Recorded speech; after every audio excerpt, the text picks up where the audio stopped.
Olha, a situação aqui no estado do Amapá ainda não é uma situação estabilizada. Nós ainda estamos vivendo essas situações pontuais de falta de energia.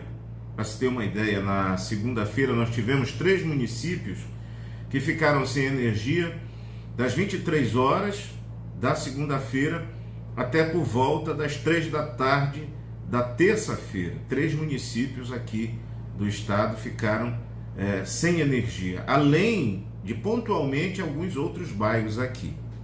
Segundo a justificativa da Eletronorte, também da Companhia de Eletricidade, teria sido um desligamento pontual em uma rede fora do centro urbano e que gerou esses transtornos aí. Mas em síntese, o que nós estamos vivendo ainda é uma instabilidade, porque ainda não temos os 3 transformadores que resolveriam o problema definitivamente dessa situação deixada pelo apagão ou pelo sinistro do dia 3 de novembro, ou seja, um mês atrás. Hoje nós estamos no dia 3 de novembro, então há 30 dias atrás nós passamos por esse problema do sinistro, um incêndio no 2º transformador. E é bom a gente lembrar que esses fatos, eles não foram fatos que aconteceram de forma inesperada. Já estava, por certo, se esperando que algo desse nível acontecesse, porque nós não tínhamos o backup do sistema da estação de rebaixamento. Então as dificuldades foram muitas nesse sentido, né? Quando a gente vai observar que era preciso ter 3 transformadores e só tínhamos 2, porque o backup, que era a solução para num problema de repente, como aconteceu, de um imprevisto, o backup imediatamente entraria para suprir essa necessidade. Como o backup deu problema em dezembro de 2019 e desde lá não foi feito o reparo, nós entramos de tabela nessa crise que nós até alguns dias atrás estávamos envoltos, né, em razão do apagão do dia 3. Nós passamos 3 dias sem energia completamente. Aqui o estado ficou com 2 municípios apenas, Laranjal do Jari e Oiapoque, com energia normal, e o resto dos municípios todos sofreram as consequências do apagão. Depois, com a determinação do Ministério das Minas e Energias, as ações políticas que se fizeram para resolver os problemas, por parte inclusive do presidente do Congresso Nacional, que é um político nato aqui do estado do Amapá, as coisas fluíram, mas fluíram numa velocidade, digamos assim, para as necessidades da população muito lentas. Porque afinal de contas, imagina você com um idoso com algum tipo de comorbidade, uma criança com algum tipo de comorbidade, vivendo na mais completa escuridão. Nesse período de pandemia, muita gente dependendo, né, aqueles que passaram por essas dificuldades em razão da contaminação, né, foram de alguma forma contaminados e estavam em tratamento, utilizando, por exemplo, respiradores artificiais, não é? E tudo isso acabou gerando uma inquietude geral de toda a nossa sociedade aqui em razão desses problemas e outros, né? E aí há essa promessa de que a energia possa se estabilizar em 100% a partir do momento que chegarem os transformadores que virão, um de Rondônia e outro de Manaus, por exemplo.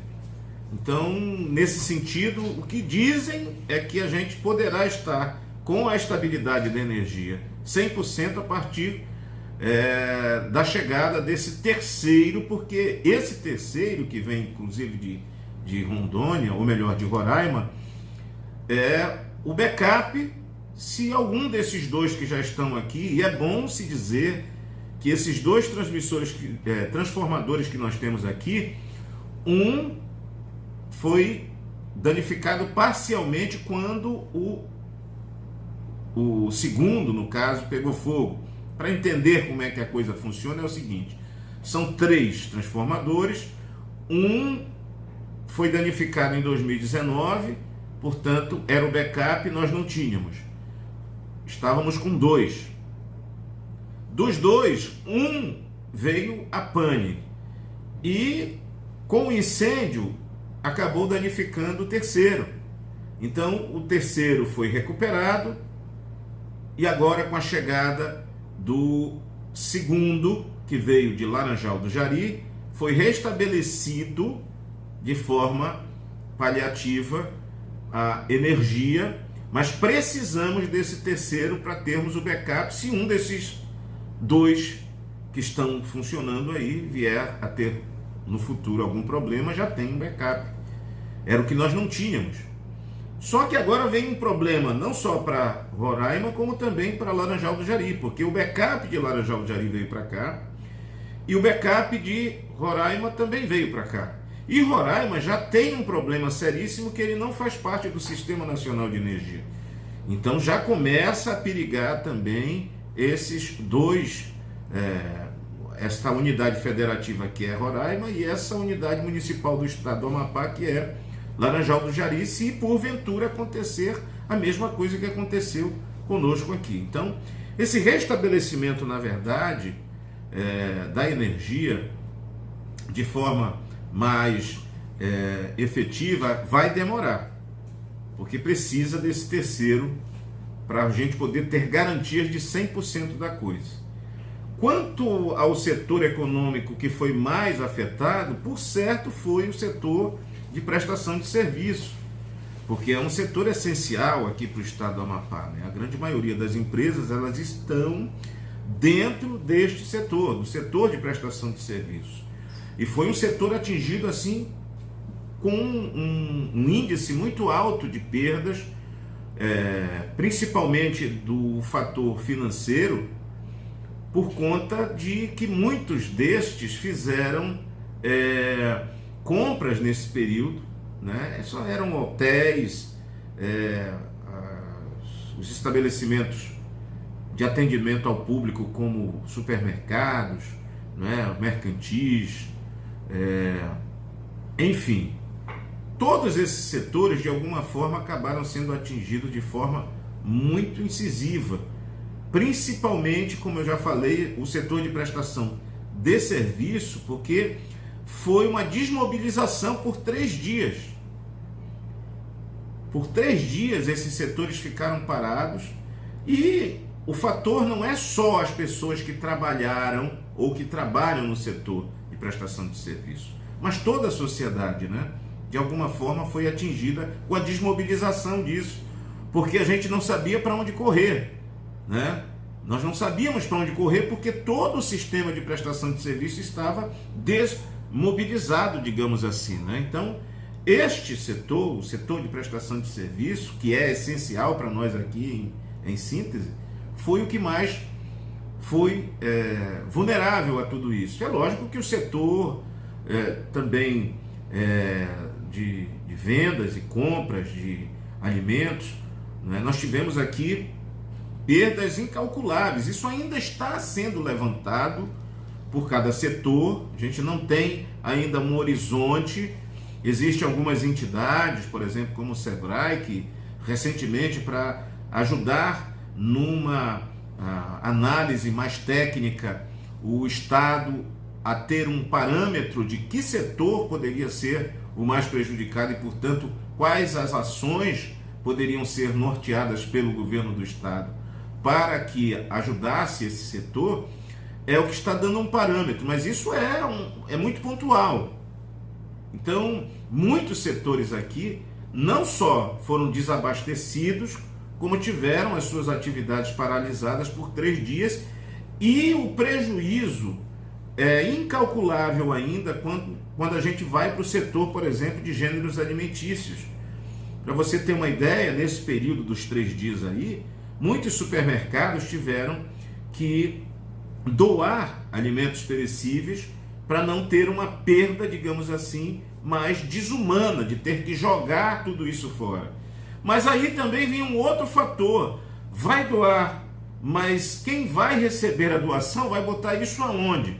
Porque ninguém vai poder comer, por exemplo, 20 quilos de frango, 20 quilos de carne num dia só. E aí a coisa começou a tomar uma proporção muito estranha para aquela realidade nossa, que a gente nunca tinha vivido esse ambiente. Nós tivemos aqui, por certo, 3 apagões que depois rapidamente foram startados por conta da realidade que a gente vivia naqueles ambientes de 1980 e pouco, e 1990. Agora, com essa proporção, com esses fatores tão enigmáticos que nós vivemos ao longo desses 22 dias de angústia por conta disso, foi realmente aquele que mais mexeu com a estrutura emocional da população do estado do Amapá. E aí a gente teve um outro agravante, mas foi um agravante tipo assim, que acabou de alguma forma ajudando para que o processo fosse mais célere, porque como nós estávamos vivendo um ambiente de campanha política, imediatamente, todo mundo correu para tentar ganhar alguns dividendos, com a solução do problema. Outros acabaram acumulando pólvora para depois, criar a guerra de desinformação e tudo mais. Faz parte da política.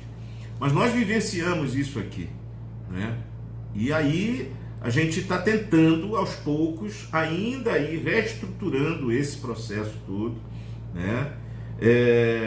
Como eu já falei, a gente não tem uma estimativa concreta que a gente possa dizer, olha, nós estamos hoje com danos em torno de tantos milhões de reais. É lógico que pontualmente cada setor teve o seu problema, o setor de serviço, o setor de varejo, de atacado, de alimentos, de bebidas, houve um problema econômico aqui muito difícil de ser contornado naqueles primeiros dias. Para você ter uma ideia, até hoje nós ainda estamos vivendo o desabastecimento de vela branca, essa vela de 7 dias ou aquela comum que a gente utiliza. Se você for num comércio, qualquer um, desde o atacadão até uma mercearia ou um mini box aqui, você não encontra. Houve um desabastecimento. As pessoas compraram tudo, não sei o que vão fazer agora com isso, mas compraram tudo e desabasteceu o comércio de velas, por exemplo, aqui.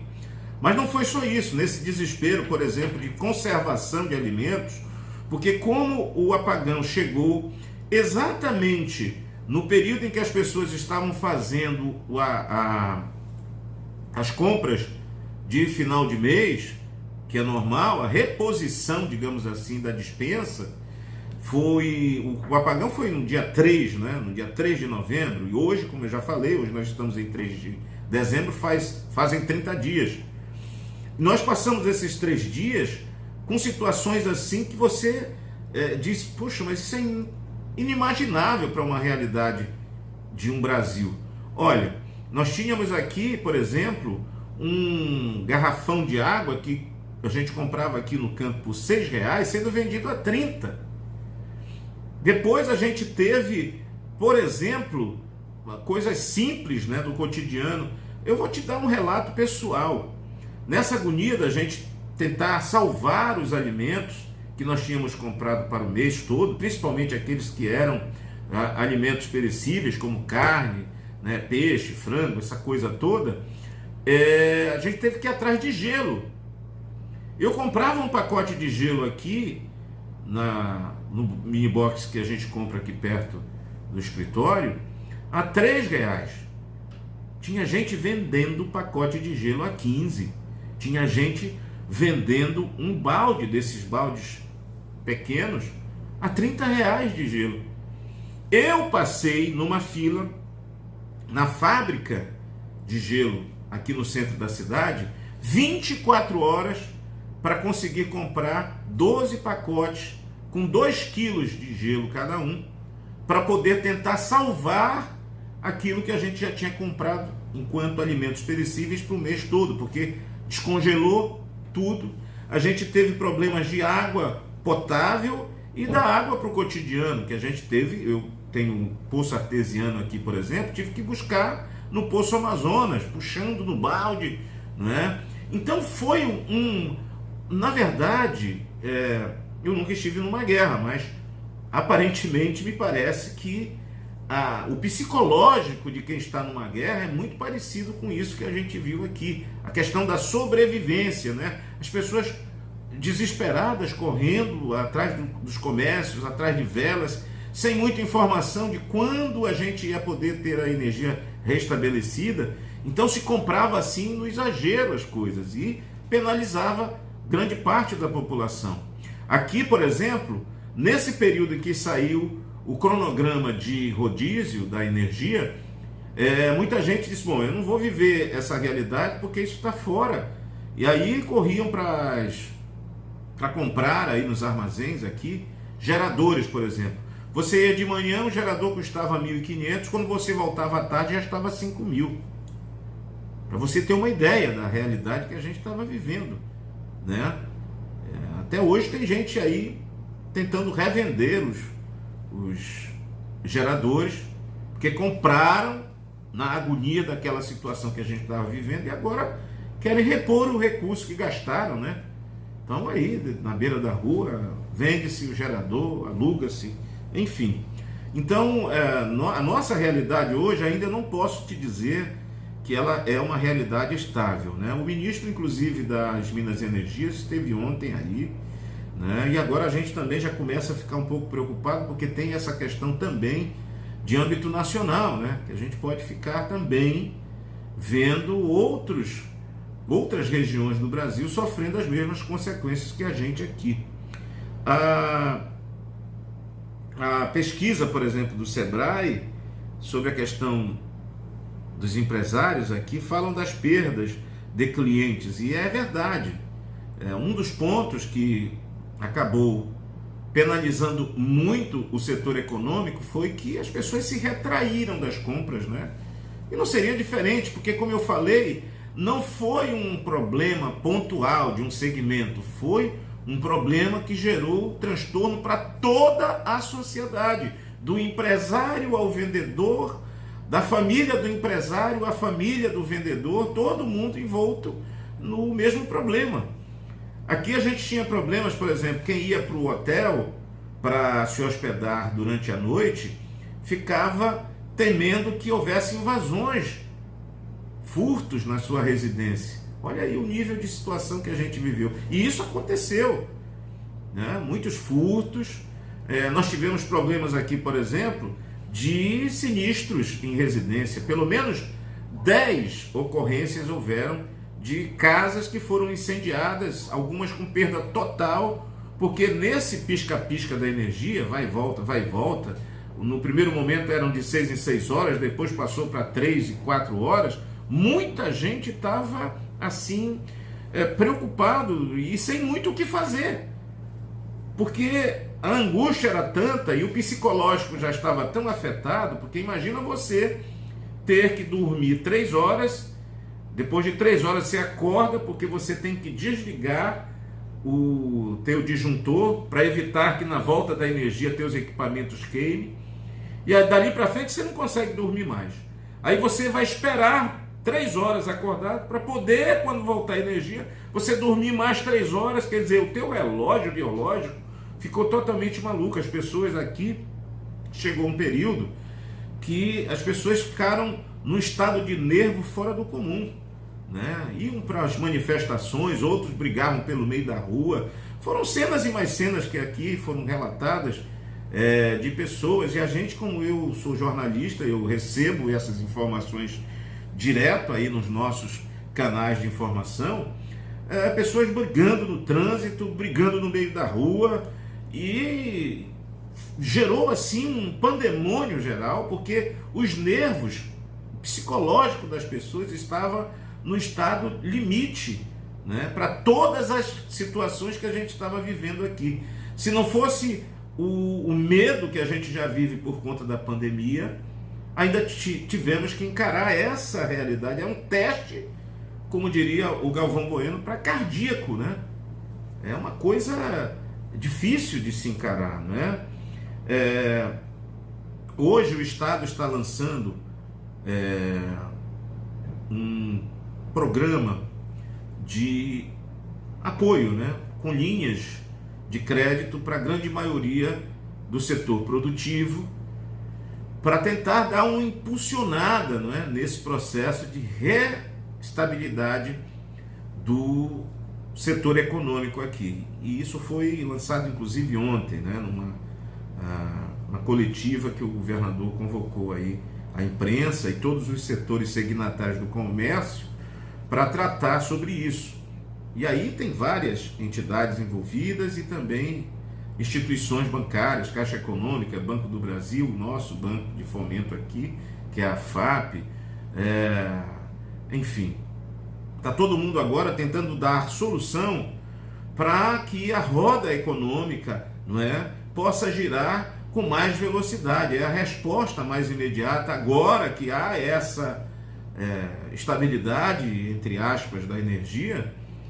É hora de fazer a roda da economia girar e motivar as pessoas, lógico, a buscar, não é, a mesma energia que tinham antes de todos esses problemas aí.